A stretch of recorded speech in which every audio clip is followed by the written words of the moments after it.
Hello, and welcome to this session from the 2022 Patent Literacy Symposium.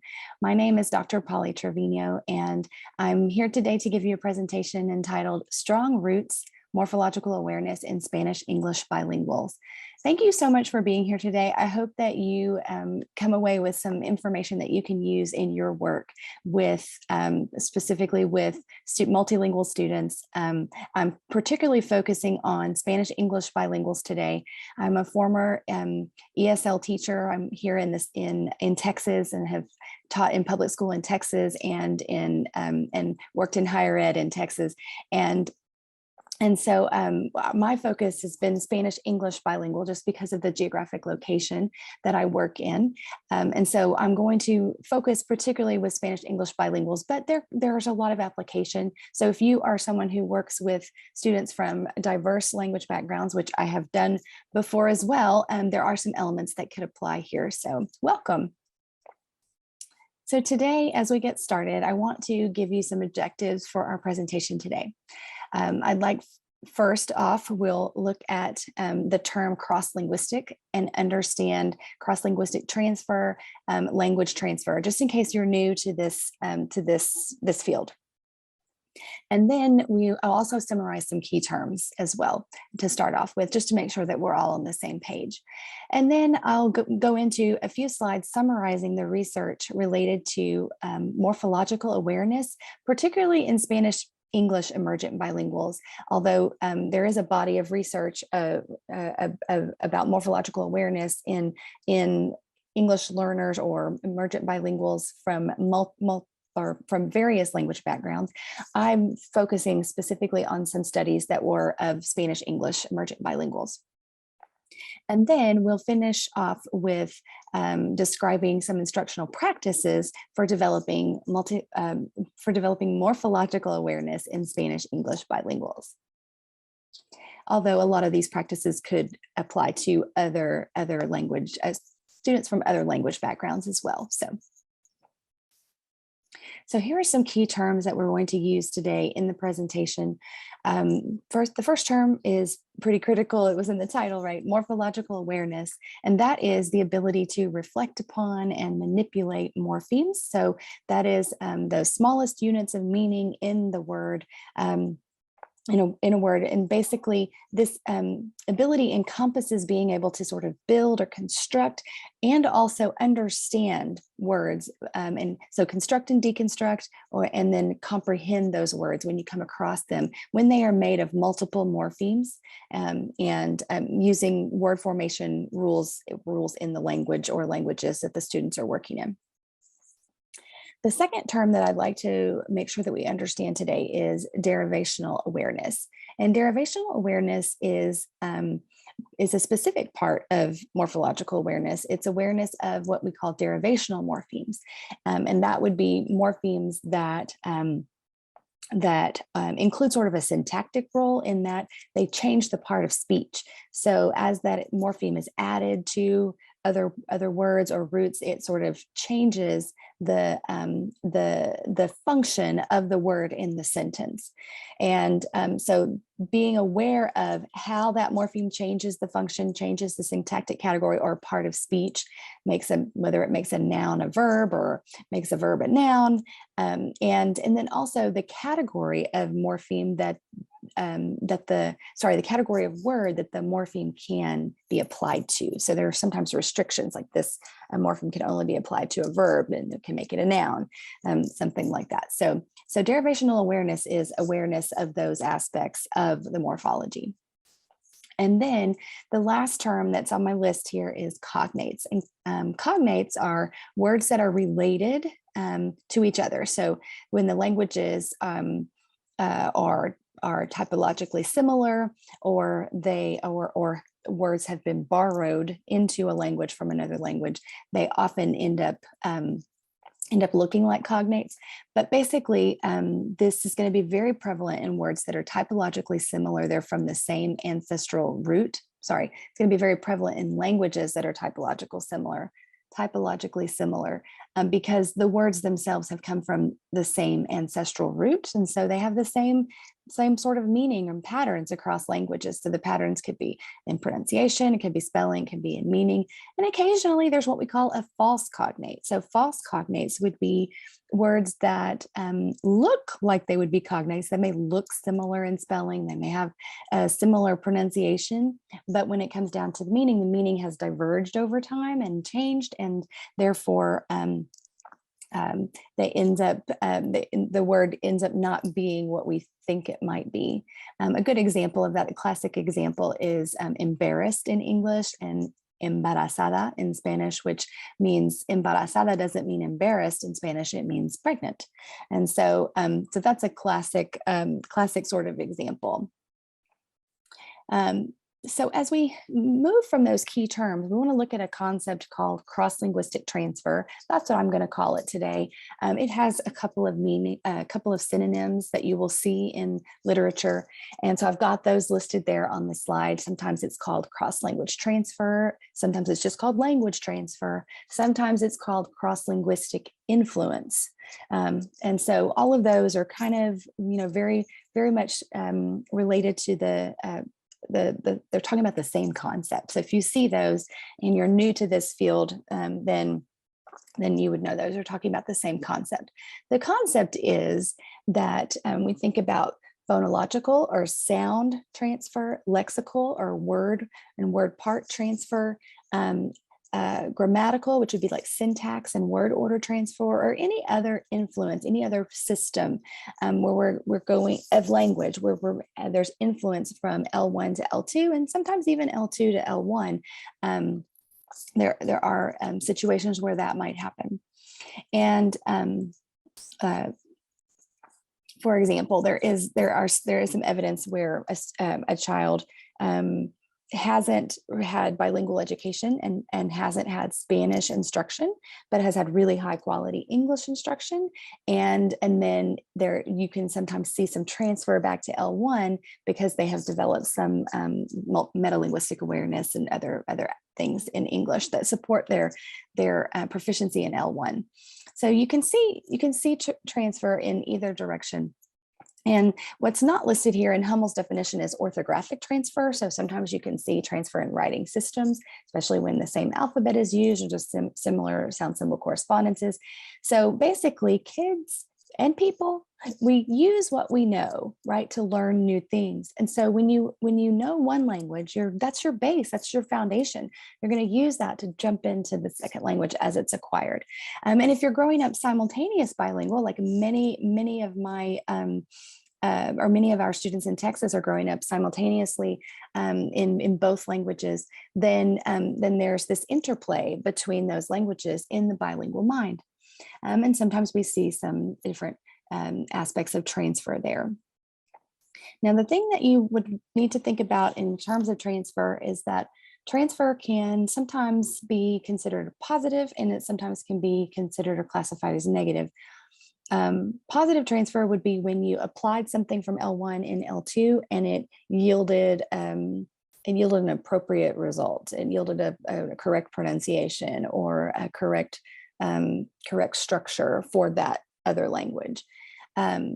Negative transfer is sometimes called interference, although I prefer negative transfer. Interference seem like it's almost like there's a block, and a lot of times in the negative transfer situations, there's not necessarily a block. It's just sort of a misapplication of rule or pattern structure. And but what will happen there is when you apply, specifically when we're thinking about L1 to L2, when you apply L1 to L2, then and then it results in something that wasn't exactly correct for L2. So it might be a mixed up word order or a mispronunciation, and sort of that. So it's good to think about this. This is a natural process. This is not a cause for concern. It is natural part of the bilingual brain. And just about our humanity, right? Like when we take what we know and we use that to learn new things. And so this is a natural process of learning. And so we've looked at our key terms. We've looked at basic definition of cross-linguistic transfer. That's going to come into play in a little bit. And we look at the research between or related to Spanish, English, bilinguals in their morphological awareness. So I want to share with you the findings from just a few studies thinking about how morphological awareness is related to the reading proficiency for Spanish-English bilinguals. And one study from Michael Kiefer and Noni Lasso looked at how morphological awareness was related to reading skills.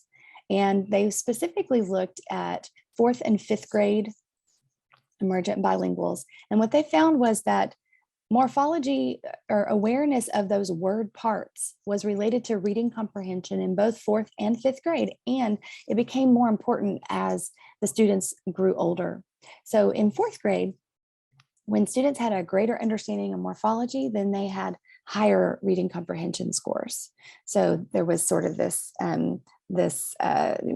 trend, right, that you see when students showed a greater understanding of morphology, or basically had higher scores in their morphology measurements, then they also tended to have higher reading comprehension scores.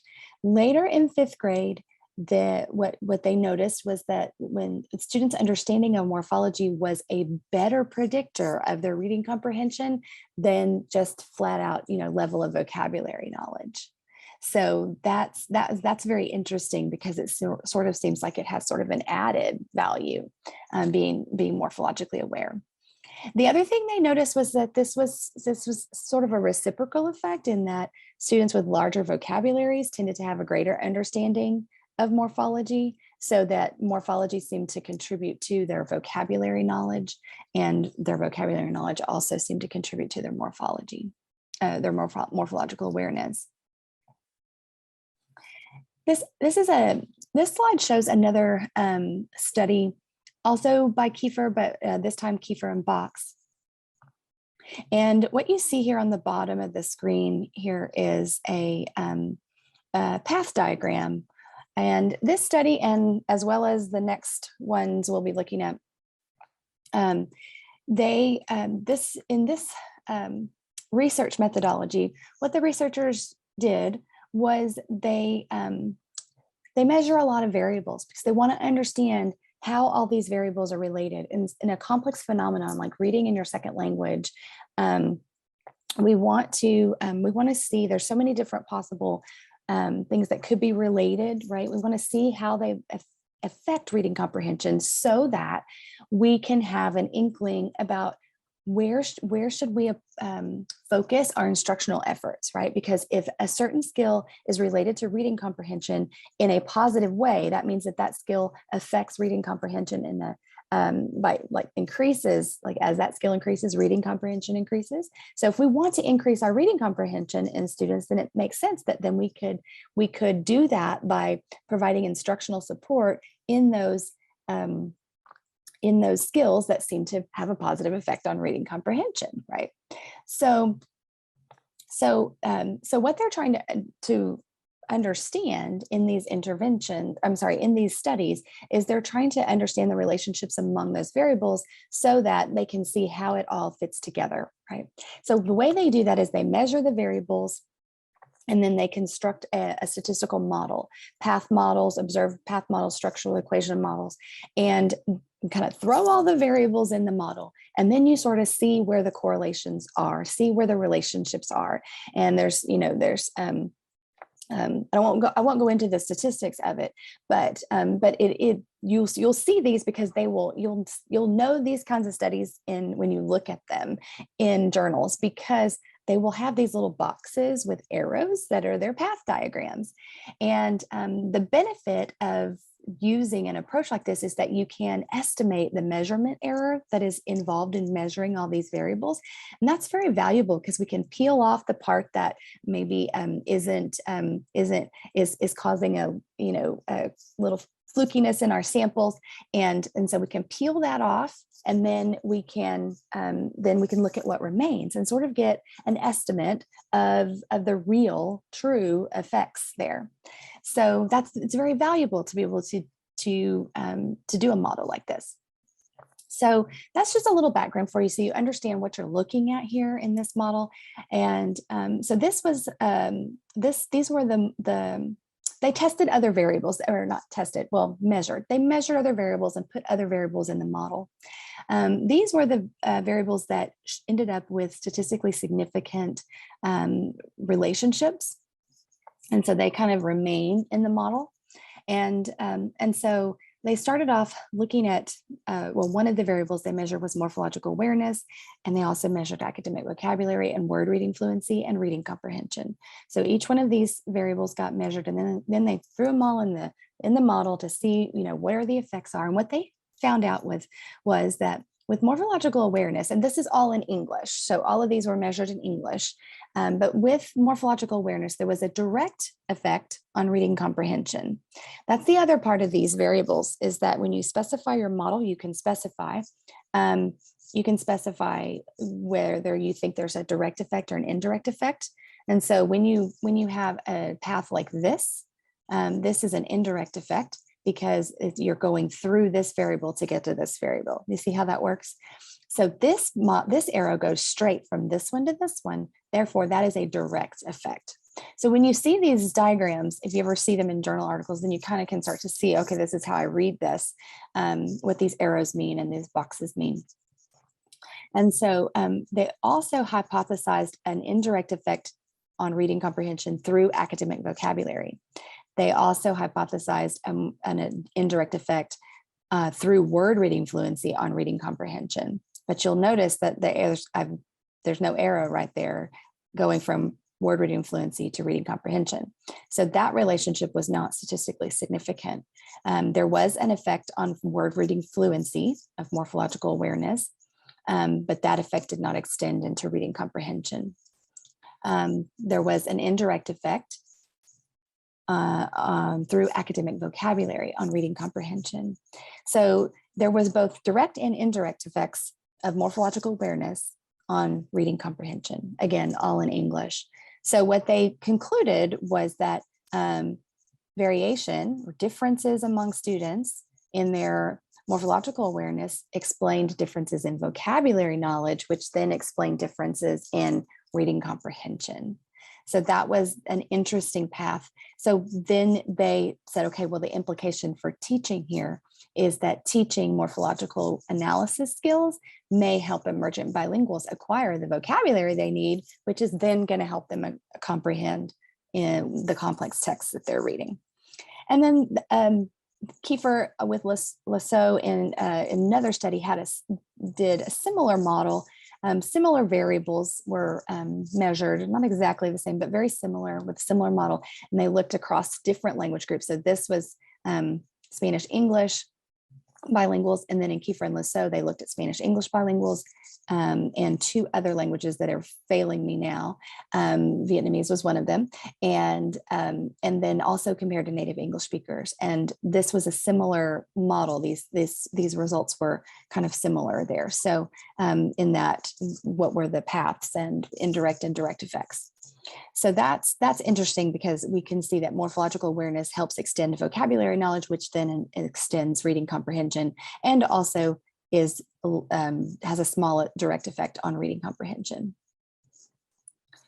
Now let's look at another similar study in content and in methodology. So this is another study where they used a structural equation model, path model, and their variable of interest was Spanish derivational awareness. So this is very specific awareness of, remember that definition I gave you of derivational awareness, that very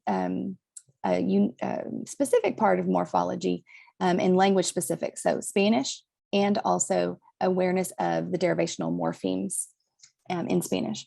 So what was interesting here was that Spanish derivational awareness, and this study is different from the others because this one looked at that cross-linguistic transfer. So they measured variables in Spanish and in English and built their path model.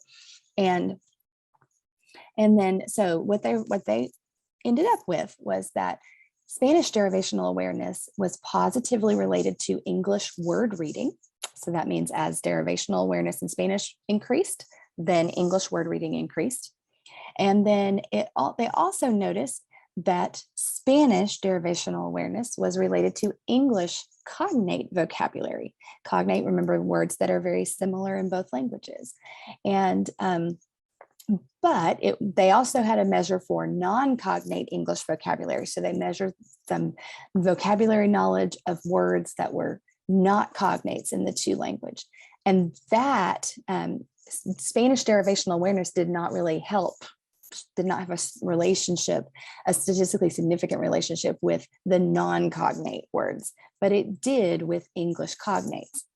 And then there were other contributions. So when you looked at the model as a whole, then we can see, again, they were looking at Spanish derivational awareness and how it was related to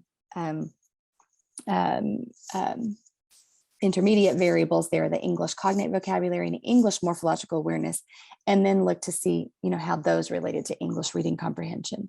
So Spanish derivational awareness had an indirect effect on English reading comprehension through these two variables. So Spanish derivational awareness affected English cognate vocabulary, which then affected reading comprehension in a positive way. And Spanish derivational awareness affected English morphological awareness, which then affected English reading comprehension in a positive way.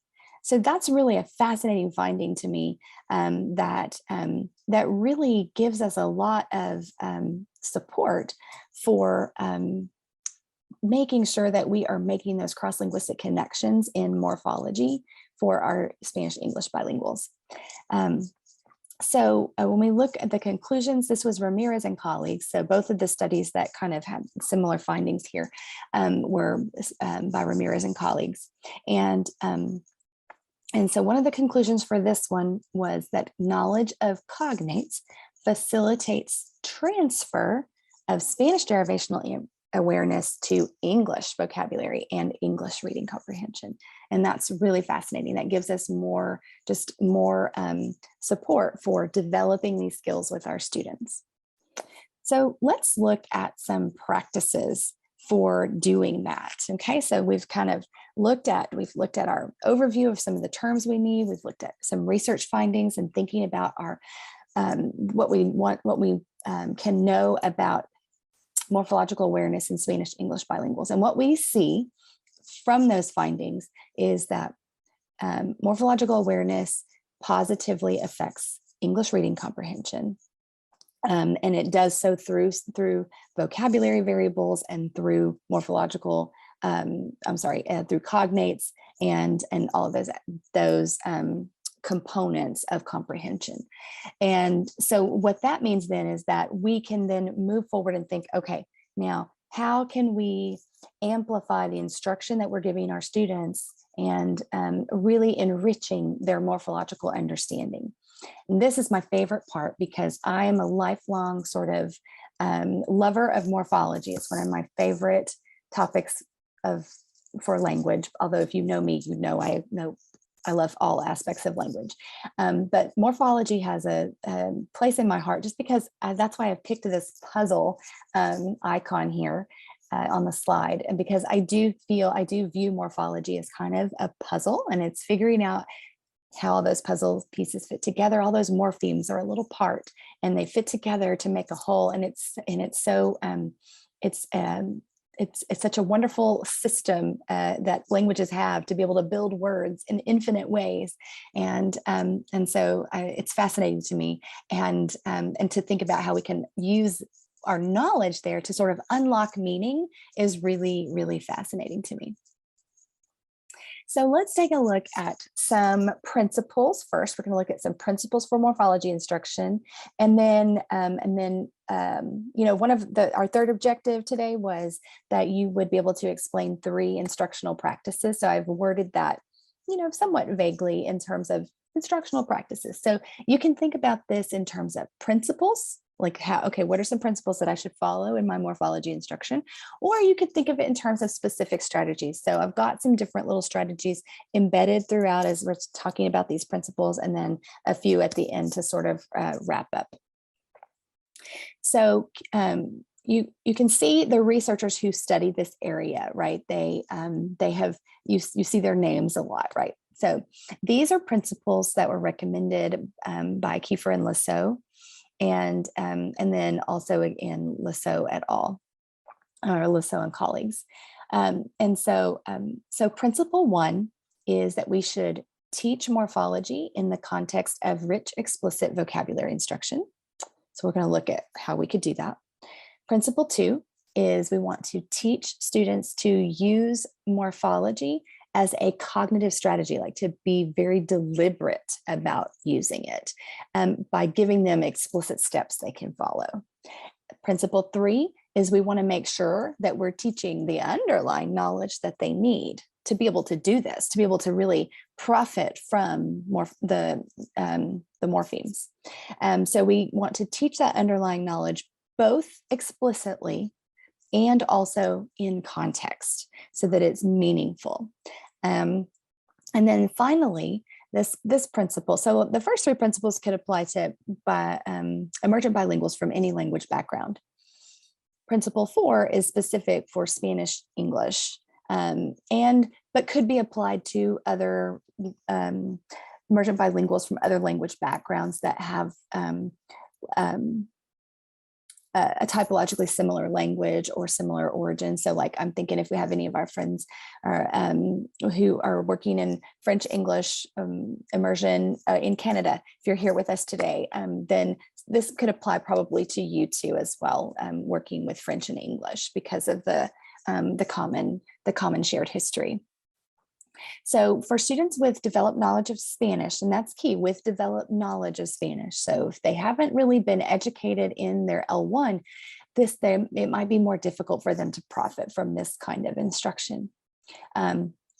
But for especially specifically for students with developed knowledge of Spanish, then we want to teach morphology in relation to cognate instruction. So we can combine, that's why I gave you that definition at the beginning, and you think about the Ramirez studies that found that impact through English cognates. And so we want to combine morphology and cognate instruction. So it's not enough to just say, oh, these two words are similar. It's how are they similar? What structures in those words are similar? And that is going to go deeper and maybe stick more and be more sort of productive in that they come across those morphemes again, then they can know what they mean. All right, so let's take a look at each principle separately. So the first principle, we want to teach morphology inside our explicit vocabulary instruction.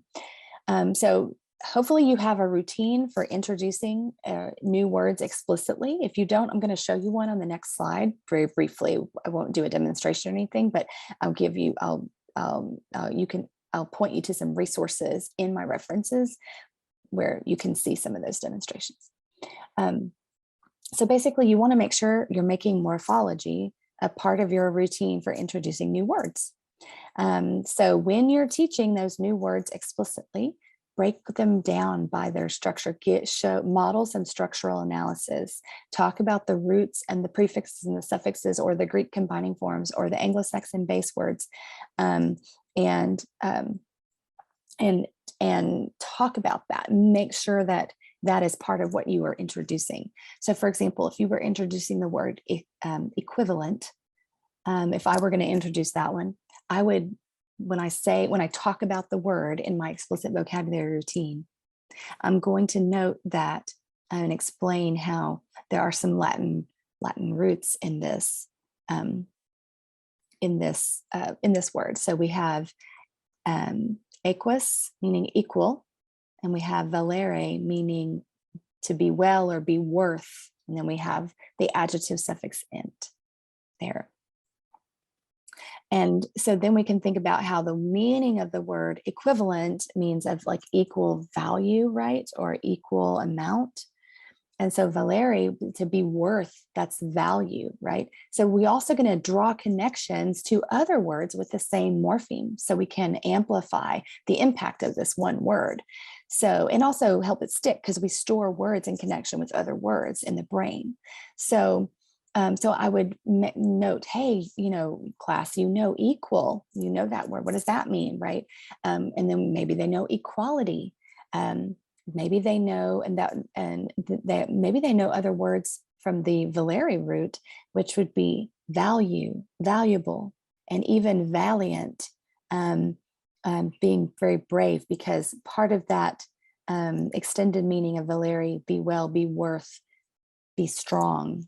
And so when you think of valiant, it's very like you're worthy, you're brave, you're strong. So there's, sort of an extended connection there. So we can talk about that. And we see this same root in equal. We see this same Valeri in value and valuable. And you probably want to note any changes to the sounds or spellings in those related words. So for example, we have equal, the stress and the is on the first syllable. It's long vowel, open syllable. So equal. And then we go equivalent, equality. So then the stress gets moved to the second syllable in those words. Then with value, you've got the a there, and valuable and valiant, they all have the a sound, but equivalent has that has a schwa. Equivalent. It's very short. It gets reduced to the schwa. So that's worth talking about because sometimes those sound spelling changes, if there's any spelling changes, there weren't for these, but if there were any spelling changes, those mask the relationship. And so we want to bring that out. Now, for those of you who are interested or need a routine for explicitly introducing a word, there's 7 step routines, there's 5-step routines. This one is a 3-step routine. So I picked it because it's a simpler, but the steps are kind of combined in the 3 steps. The citations you see at the bottom of the screen, Foreman and Baker, those are IES practice guides. And if you click on the links in my reference page, it'll take you to those. You can see them. There are also YouTube videos that go with those that show you some of the routines in practice. So I encourage you to look at that if this is new to you. Where I would make sure we're introducing morphology would be when we are introducing the word. That's why I've got this bolded here, that we're going to pay attention to layers of language when we introduce the word, that we're going to think about, we're going to help students get in their mind how it sounds, how it feels in their mouth. The parts and the structural analysis would be so important to put in there, and also the part of speech and how it's used. And so that's where I would make it part of my routine, is on those, the explicit vocabulary routine is right there in introducing the word. That takes us to principle 2. And that would be instruct students to use morphology as a cognitive strategy that has explicit steps. So giving them some explicit steps to follow to use their morphology or morphological awareness. So I'll show you those on the next slide. Those are again recommended from Kiefer and Lasso, 2007. And I've adapted them a little bit, but I'll show you on the next slide. So basically what you want to do when you show them these steps is you want to model the steps as a form of scaffolding. So you model them when you, as a class, as a group, encounter new words in context. Let's break this down. Let's look at let's follow this process and see if we can figure out what this word means. Or you could model it, or you could model it when you're introducing new words in that explicit instruction routine. So that the slide I just showed you, where you're paying attention to the layers of language and giving a structural analysis, you could give that structural analysis using this process if you wanted to. And then the idea then also is to remember that you scaffold it and gradually release. so that they don't have to depend on you to do it. They need to be working on it themselves and being able to take responsibility for that. So just don't forget that. Sometimes we want to help, and then we end up not letting them, grow their or spread their wings and fly. So we want to also then, once you feel students you're releasing responsibility to them, then you give them practice. So build in some practice points. So then you let them try. So you've modeled a lot, y'all have done it together. Now let them try when you to follow this process and break down these words when they encounter a new word. And then you also could do like a quick little mystery word of the day as a transition activity or something, where you give them a word they haven't seen before, but maybe it has some morphemes they're familiar with, and let them try to break it down and hypothesize what that word means. It's kind of fun, and then they can check. So that's the basic process is that and what I have done to adapt these is I reworded them as if you're telling them to students. And that way, if you wanted to, you could take these and make like an anchor chart or something out of it if you wanted to. So basically, first you want students that they have to recognize, this is metacognitive, right? They have to recognize that they don't know the word or don't fully understand it.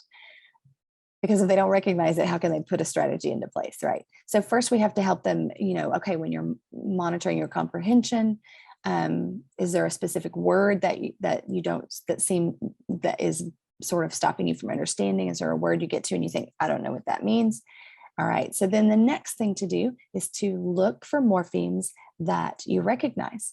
Do you see a prefix or prefixes that you know? Do you see a base word or root that you know? Do you see suffixes? Does it look like it might be Greek combining forms that you have seen before? And then once you have identified those, then you can hypothesize what the word might mean based on the meanings of the parts that it has. So you think, okay, well, what might this word mean? If it has this part, which means this, and this part, which means this, and this part, which means this, how can I put that together?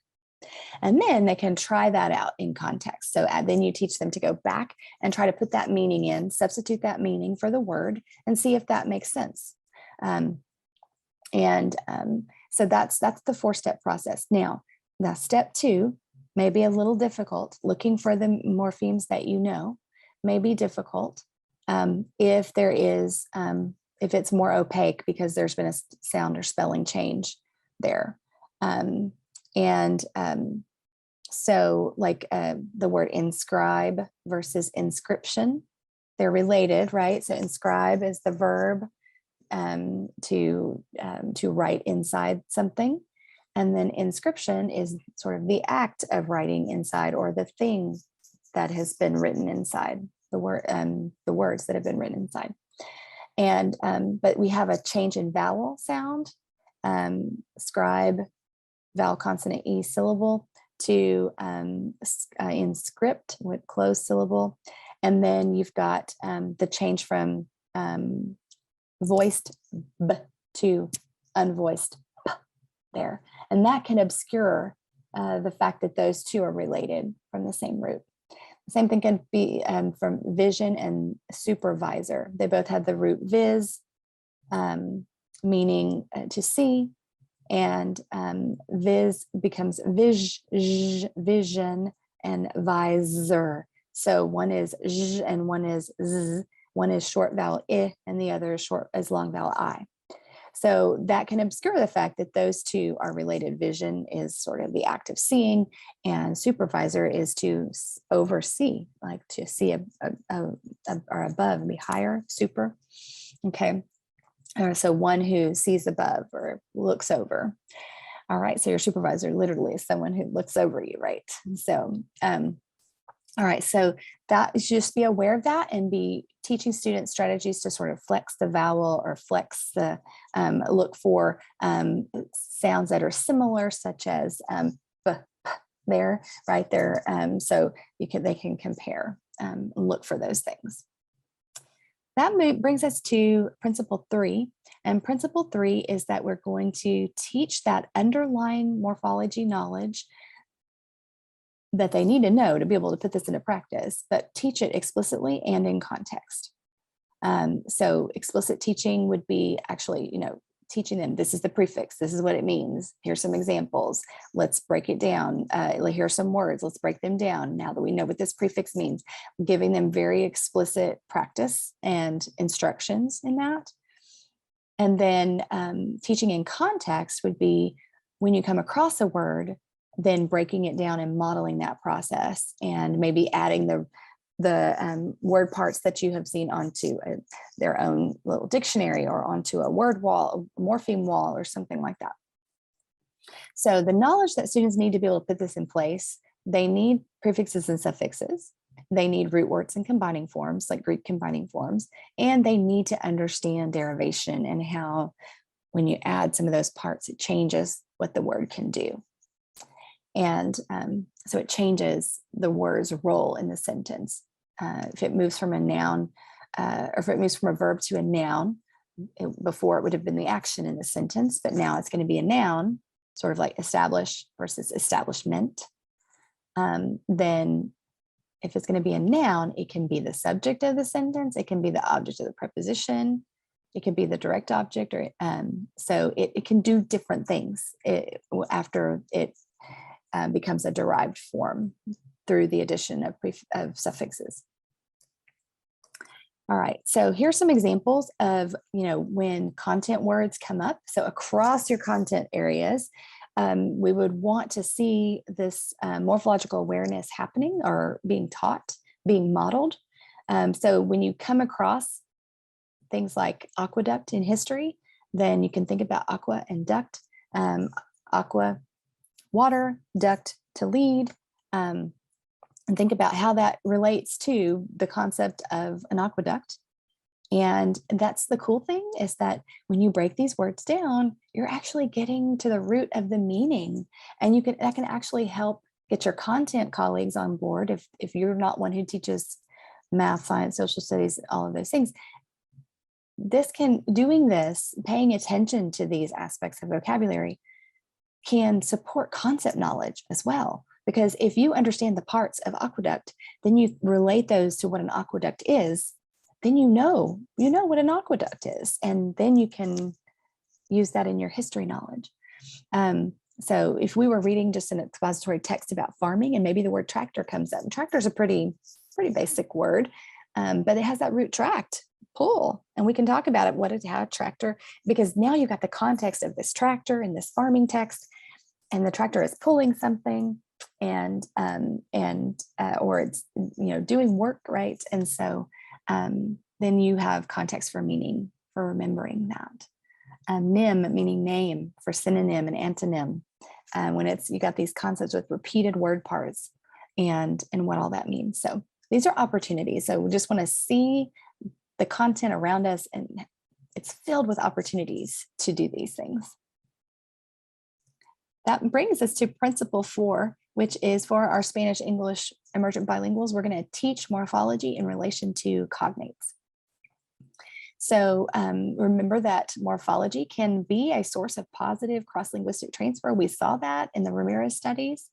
But we also know that when languages are typologically similar, so for example, Spanish and English are both Indo-European languages, and then English has had a lot of Latin influence over the years, over the centuries, so they share a lot of characteristics. English and Spanish do. One of the things that is always interesting to me with students is that, and adults too, sometimes you have to teach them that they can make connections between L1 and L2. Because sometimes they only focus on the differences, and they don't even think about the fact that there are some similarities that they could transfer to support L2. So sometimes we have to be very explicit to make students aware that that is a possibility. And cognates is a great place to think about cross-linguistic transfer and helping them draw on L1 to understand L2, because cognates are going to share that morphology due to a similar origin. So I've got 2 pairs here on the screen: prediction and predicción, and biology and biología. And I picked these 2 words because the prediction and predicción are Latin origin, and biología and biology have the Greek roots, or I'm sorry, Greek combining forms. And so just so you know that some of the influence or some of the shared features of morphology for Spanish and English don't always come through that Latin. Sometimes they're coming through Greek. And so especially like your science and math words and things like that. So I just wanted to remind you of that. So these are cognates. Prediction would be dict, meaning to say, pre, meaning before, ion or shun, meaning, or sion in Spanish, meaning a noun. It's creating a noun out of a verb. So it means the act of saying before. And biología, biology, would be bio, meaning life, and ology, meaning study of. So study of life. And you can see how those, I call them like cognate morphemes because they look very similar. The ion, they just have a little bit of pronunciation difference there. Biology, biología. So there's some pronunciation differences, but they look very similar. So we can draw students' attention to those things. There are also a lot of, and this is just a few of them. This is adapted from the book by Graves, August, and Mancia Martinez. And so here are a few English suffixes, and we won't have time today for me to like go through them, but I left them blank for you because I'm giving you a website here that is a website about Spanish cognates, but this specific part of the website that is linked here, that'll be on your handout, is it lets you search by suffix or by ending is what they call it. So you can search by this suffix and find the words. They'll give you the cognate pairs that have that suffix. So what I want you to do when you get time is to kind of use that site and see if you can look at each of these suffixes and find an English word and a Spanish word, or find a cognate pair that uses those paired suffixes, and write the English word and the Spanish word in on your notes, just so you can kind of see the range here. And I have 2 slides of these, but I've given you one on each. So like the English suffix fi, is going to be comparable to the Spanish suffix ficar. And so we have words like classify, clasificar, identify, identificar. And so this is very fruitful. When you start to recognize these patterns, you can start to pick up on what words mean, even when you have never seen them before. And so there's a lot of shared suffixes. Like I said, I call them cognate suffixes because they have similar form and similar meaning, and they do the similar derivation to the words they're added to. And so if you can learn these word parts, then you're opening your mind to lots and lots of words, especially academic words.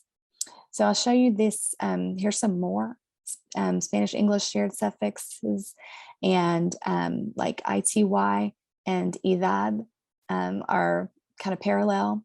Now, some people would say those are so different, but they're really not. Like, look, you've got the vowel is very similar, and then the consonant that's after the first vowel is university, or like in my example, university or university. Sometimes you're going to flap that, but it's a T.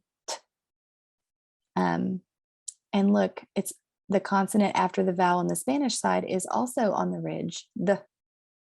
So there's phonological similarity there, even though they have different, they look very different. So you'll see that if you're paying attention, you can see even deeper than just letters. You can see even sometimes when letters are different, there's some phonological similarities there. So try that. Branch out and see, if you can find a word pair that ends in either English suffix ik or Spanish suffix ico or ica. So if you search that suffix on the website, it'll give you a list of word pairs under that suffix. So it's very, very helpful. And keep moving forward with principle 4. Some things to think about as you're teaching morphological awareness in relation to teaching cognates, aside from, comparing the suffixes as cognates, then you can also think about that for many cognate pairs, the English word in the pair is kind of a rare academic word, but the Spanish word is more of a common everyday word, which means that your students, your Spanish-English bilinguals, may be able to use their knowledge of everyday Spanish words to help them read English academic words. Now, how about that? That's pretty cool. Here's some pairs here. Habitation versus habitación, which is one word. It may not be used very often in certain parts of the Spanish-speaking world, but it does mean room. Like it means, like, you can call it a room in the house, so it could be very simple. Different dialects will use different words for the room, but that's one. Tranquil versus tranquilo. So tranquil is like this, higher level academic word, and tranquilo is just sort of the basic word for, calm. All right.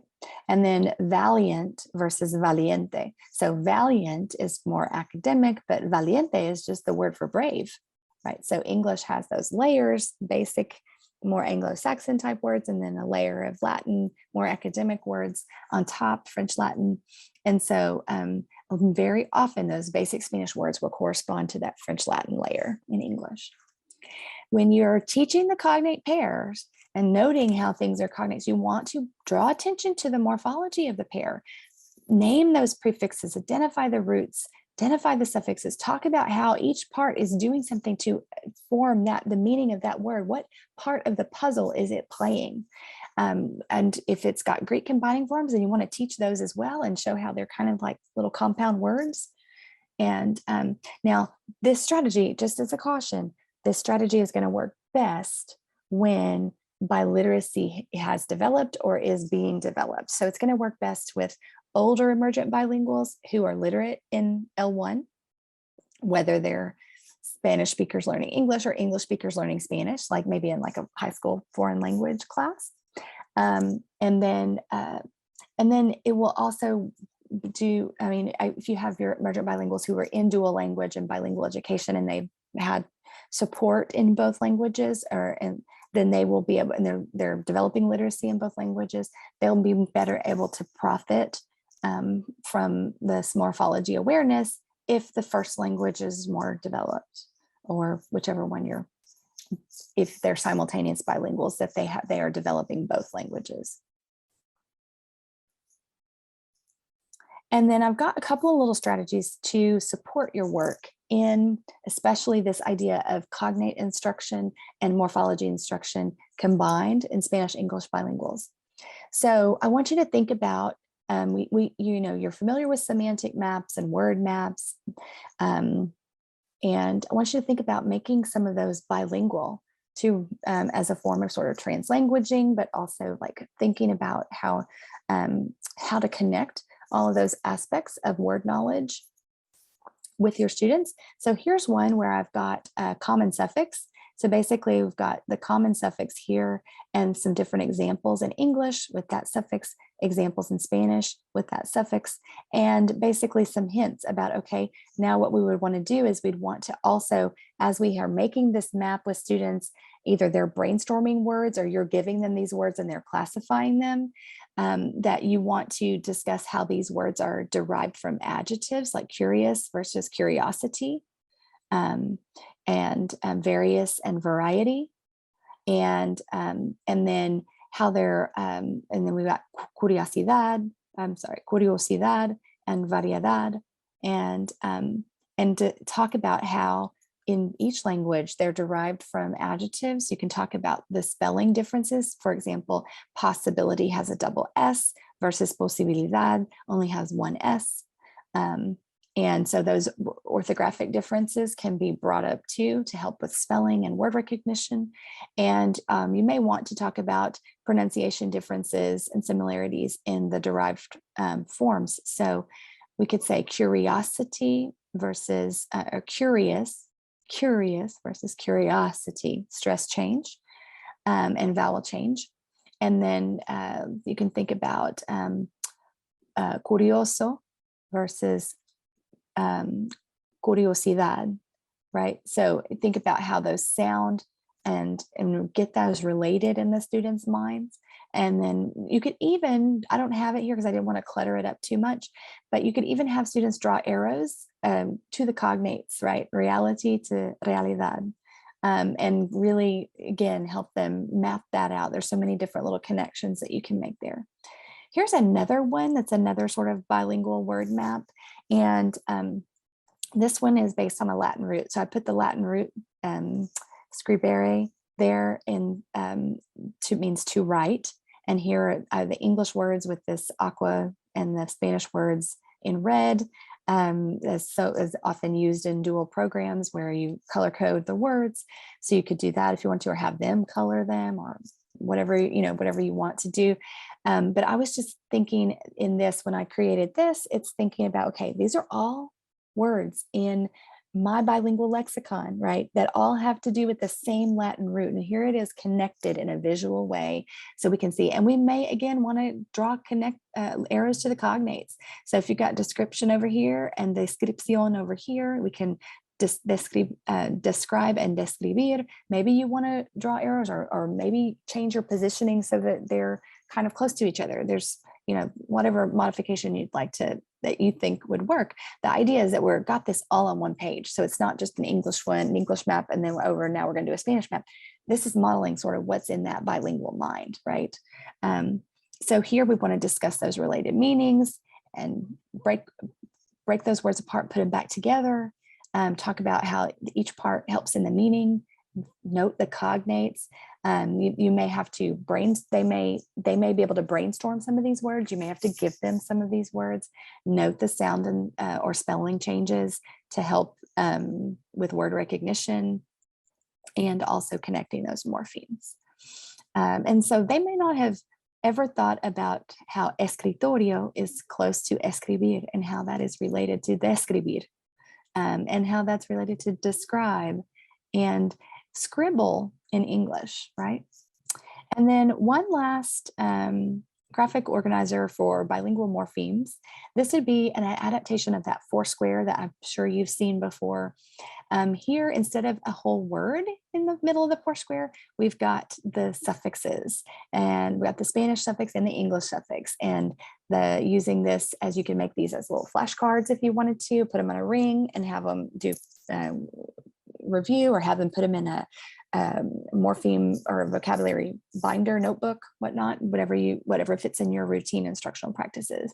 But here, what I have on the Foursquare is the meaning of the suffix, the derivation, like what kind of word does it form, and then some English derivatives and Spanish derivatives. So derivative is that derived form that after that morpheme has been applied. And so here you can talk about and break these down, they may come up with these, or you may get words from a text that have the suffix in it. So, and again, these are cognates as well. So we can contrast them with national, nacional, professional, profesional, and again, double S, no double S, double D, no double D. You see that. All right. And then the last slide in the handout just has a few other instructional activities that would help. It looks like I have run out of time to sort of explain those, but a lot of them would be, or you can find them in this lovely book, Limbs, Miller, and Soro. It's Building Literacy with English Learners, Insights from Linguistics. And so you could adapt the word wall to put morphemes on the word wall with derived forms around them. You could do the word list contest, where once they have learned a lot of words with a similar morpheme, then you could say, okay, in small groups, okay, your prefix is un. I want you in your group to come up with as many un words as you possibly can. And then after they get 3 minutes to do that, or 5 minutes to do that, however long you're giving them, and when all the groups are done, then they start calling, each group gets a turn to call out a word. And if somebody has it on their paper, then they have to cross it out. And then you get points for unique words that you've come up with un. And each time they're sharing a word, they can talk about, break it down, and decompose it, recompose it. and tell how it means what it means. You could also do word sorts with roots or words that have roots. You can sort by roots. You can these could be monolingual word sorts, or they could be bilingual word sorts. Because you can see, like with Scriberry, there was so many different script and scribe words that could be part of that sort. So you could sort into verbs and adjectives and whatnot, or English versus Spanish, or script versus scrib. So there are lots of different sorts you could do. And then, of course, one of my favorites is to encourage students to inquire and research word origin. My favorite website, I think, probably is etymonline.com as a free etymology dictionary. And that is my go-to these days, that if a word comes up when it's like, well, what might that root be? Let's look it up. And you're modeling that inquiry that is so important. And so that is a great thing to continue doing. And so that brings us to our conclusion. We think about, hopefully you feel like this presentation has met the objectives, that you know what cross-linguistic transfer is. You can talk about morphological awareness and how that's related to reading comprehension in emergent bilinguals. And you can tell some instructional practices for developing Spanish-English bilinguals morphological awareness. So thank you so much for being here today. I'm so privileged to have gotten to present to you. I also want to thank Patton for allowing me to record this session so that I could attend a previous professional engagement, and also for their work on this fantastic event. I'm so grateful to have been here today.